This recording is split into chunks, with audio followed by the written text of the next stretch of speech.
السلام عليكم، ازيكم يا شباب؟ استكمالا للمحاضرة اللي فاتت بعد ما عملنا الدايمنشن بتاعتنا واتكلمنا عليها بشكل كافي، وعرفنا ازاي ان احنا نعمل الدايمنشن بالطريقة دي وازاي ان احنا نعمل لها ليدر زي كده. المحاضرة دي عايزين نتكلم على حاجتين مهمين: التكست والتاج. هندسة، هو انا لو عايز اعمل تكست على الريفت هنا اعمله ازاي؟ هقول لك من هنا كده من قائمة انوتيت. هتيجي هنا كده في عندي هنا تكست وبعدين تشيك سبيلنج وايند اند ريبليس. خلينا نتكلم عن واحده واحده فيهم كده. فاقول له من هنا كده انا عايز اعمل تكست. لما اضغط له انا كده ان انا عايز اعمل تكست يبدا يقول لي انت عايز تعمل تكست فين. فافترضنا مثلا هقول له ليفت كليك هنا كده انا عايز اعمل تكست هنا وابدا اكتب احمد. تمام. وبعدين لو قلت له انتر يا هندسه يبدا يفتح لي سطر جديد ان انا عايز انزل ابدا اكتب تحت. لكن عشان اخرج من الامر هقول له ليفت كليك هنا بره كده في اي مكان فاضي. وبعدين تعالى هندسه كده اعمل اسكيب. بعدين روح اختار التكست بتاعي. تعالى شوف ايه الاوبشن اللي انا ممكن اعملها على التكست بتاعي الاول. اول حاجه لو انا من هنا كده قلت له موف، هبدا ان انا احرك التكست بتاعي في اي مكان انا عايزه، سواء في القريب هنا بعيد في اي اتجاه. تمام. طيب رقم اتنين، فهنا كده روتيت يا هندسه. لو قلت له ليفت كليك عليه وبدات الف بالتكست بتاعي بدا يلف، لكن بيجي في وقت من الاوقات كده ويقلب. الاعداد ده مظبوط منين يا هندسه؟ احنا اتفقنا لو عايزين نغير في اي حاجه في التكست هروح هنا البروبرتيز كده، وبعدين هتلاقي هنا كلمه كيب ريدابل. كيب ريدابل، قول له شيل التشيك مارك دي كده هندسه وبعدين ابدا اعمل روتيت. فهاجي هنا كده لحد ما اوصل للجزء دي كده، فالقراءه بتاعتي بالنسبه لي ما عادتش متاحه، القراءه بتاعتي ما عادتش مفهومه وما عادش عارف اقرا. فما عنديش حل تاني غير ان انا الف التكست.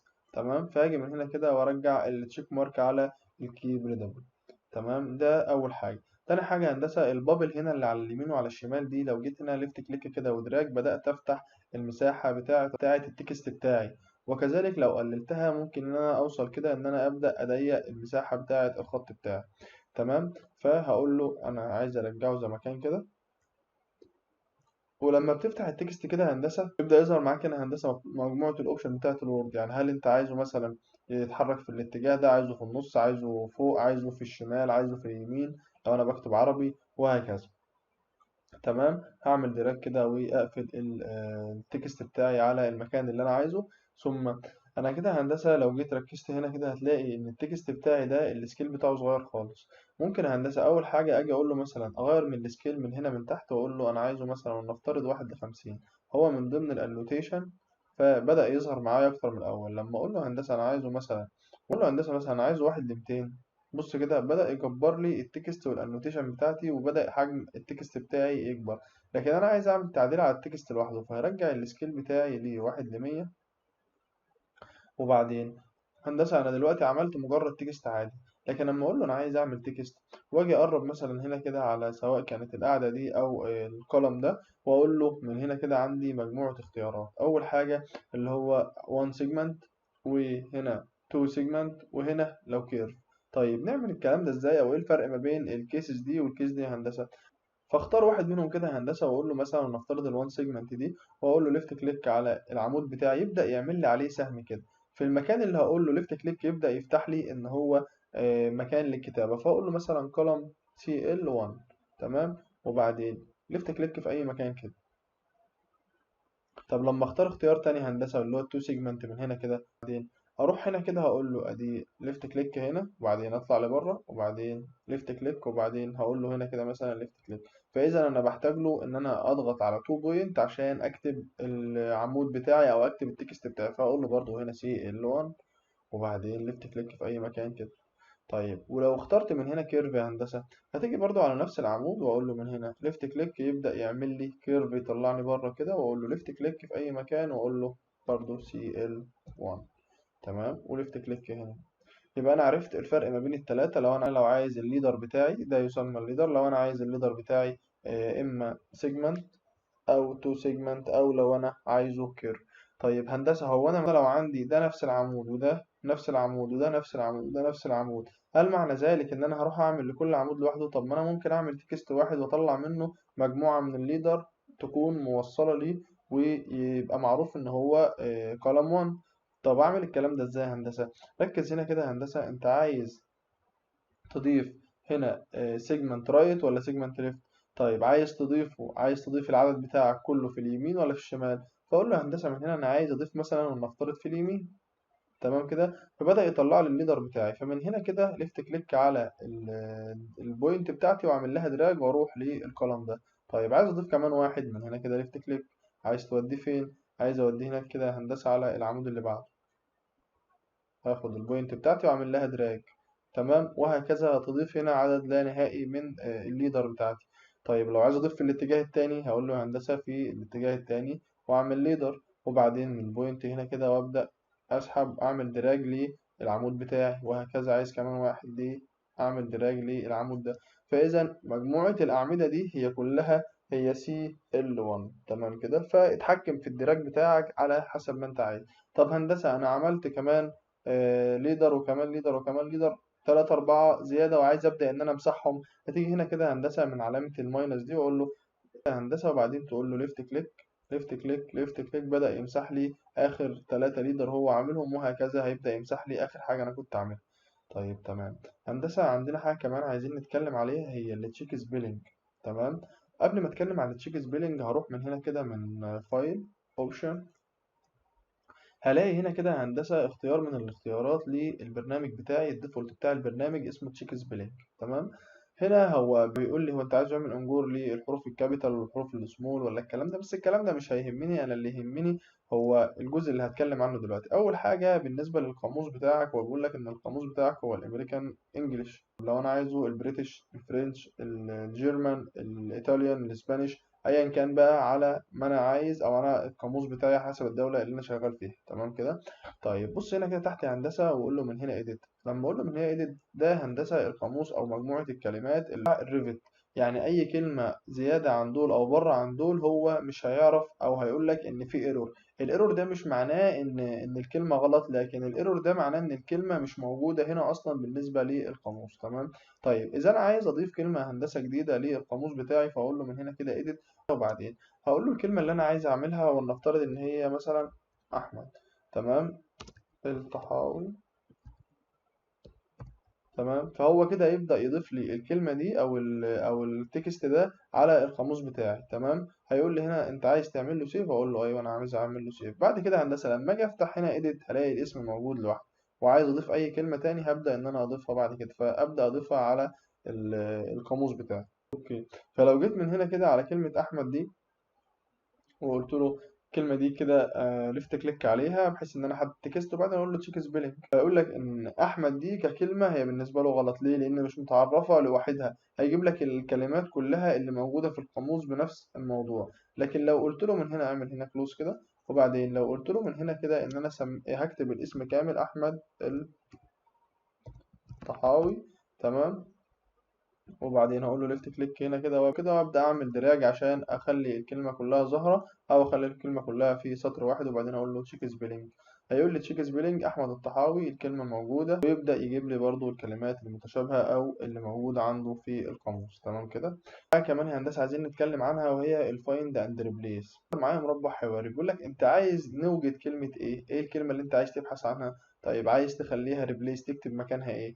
تمام. وهكذا انت مثلا هتقول له انا عايز اغير الكلمه الفلانيه بستبدلها بالكلمه كذا، وبعدين اقول له فايند اول اللي هي اللي موجوده في المشروع كلها، وبعدين اقول له ريبليس.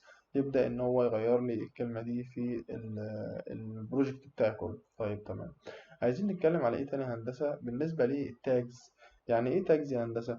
لو قلت له من هنا كده سكيب وخرجت من الامر، وبعدين عايز اعمل تاج يا هندسه. هندسة حضرتك فاكر لما كنا بنيجي على القواعد في الأوتوكاد أو غيره كنا بنيجي نكتب هنا جنب القاعدة دي كده إن القاعدة دي أبعادها كذا في كذا، أو القاعدة دي أبعادها كذا في كذا، أو البيم دي أو العمود ده أبعاده كذا في كذا. طيب لو قلت له هنا هندسة كده تاج باي كاتيجوري. تمام. وبعدين جيت أقرب لأي عنصر عندي أنا رسمته بدأ يظهر لي الأبعاد بتاعته. لو قلت له مثلا ليفت كليك على القاعدة دي كده فأقول له ليفت كليك، بدأ يجيب لي الأبعاد بتاعة الفاونديشن بتاعته. طيب قول له على الفاونديشن التانية، بدأ يغير لي الفاونديشن برضه والأبعاد بتاعتها. لو جيت هنا على البيم كده هندسة بدأ يقول لي إن دي بيم والطول بتاعها كذا في العرض بتاعها كذا.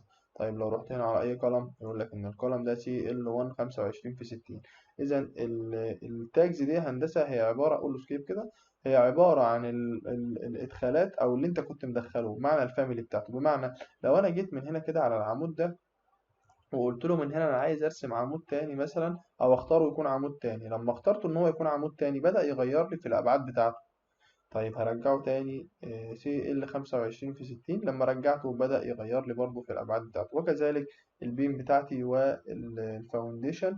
والكلام ده كان بياخد مني وقت كتير ومجهود كتير جدا على الأوتوكاد، وكان بيحتاج مني إن أنا أفضل كل شوية أعدل في التكست، ولو عندي بقى مجموعة مختلفة من الأعمدة والفاونديشن فيبدأ إن هو أفضل أعدل على واحدة واحدة.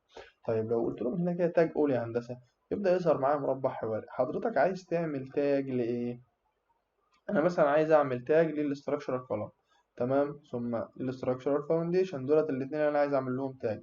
وركز هنا كده يا هندسة، التاج كولوم مثلا لو جيت من هنا كده، هنا عندي نوع واحد بس أو فاميلي واحدة بس للتاج.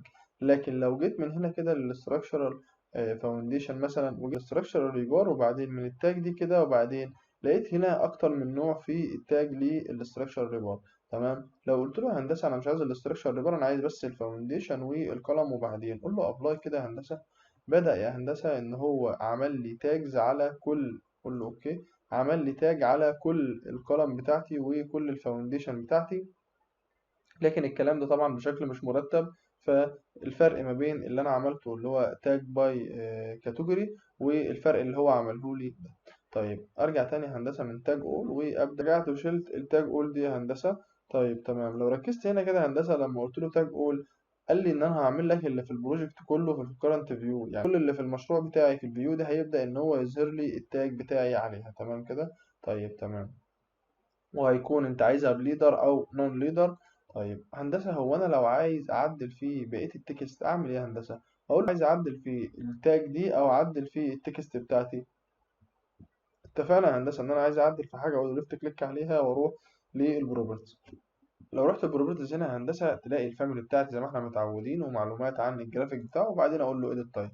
لما اقول له edit type، هو ده النوع بتاعي يا هندسة وده التايب بتاعه. اذا انا عايز اعمل نوع جديد او اعمل او اضيف نوع جديد فاقول له duplicate وابدا ان انا اعمل النوع بتاعي. وكذلك بالنسبة للتكست بتاعنا، لو قلت له هنا left click وبعدين edit type فبدأ يفتح لي هنا مربع حواري، يجيب لي الفاميلي ويجيب لي التايب بتاعي. ركز معايا شوية كده يا هندسة. بيقول لك ان الكولر بتاع التكست بتاعك هو بلاك. لو قلت له مثلا اي لون، ولنفترض خليناه من هنا احمر، قلت له اوكي. لو قلت له ابلاي بدأ ان هو يغير لي اللون بتاعي لابلاي، قول له اوكي. بعدين بدأ يغير لي اللون بتاعي للون الاحمر. طيب هروح من هنا تاني بعدين edit type، يفتح معايا المربع الحواري، هرجعه تاني اسود زي ما كان. تمام. طيب ركز بقى كده يا هندسة، بعد إذنك هتلاقي هنا التكست التعديل بتاعه. أول حاجة السايز بتاعه هو عطولك هنا رقم، هنقول له مثلا أنا عايزه 4، وبعدين أقول له أبلاي، بدأ إن هو يكبر لي الخط بتاعي. طيب وهنا كمان يا هندسة لو أنا قلت له بولد، تمام، وقلت له ليفت كليك كده بدأ يخلي لي الخط بتاعي بولد.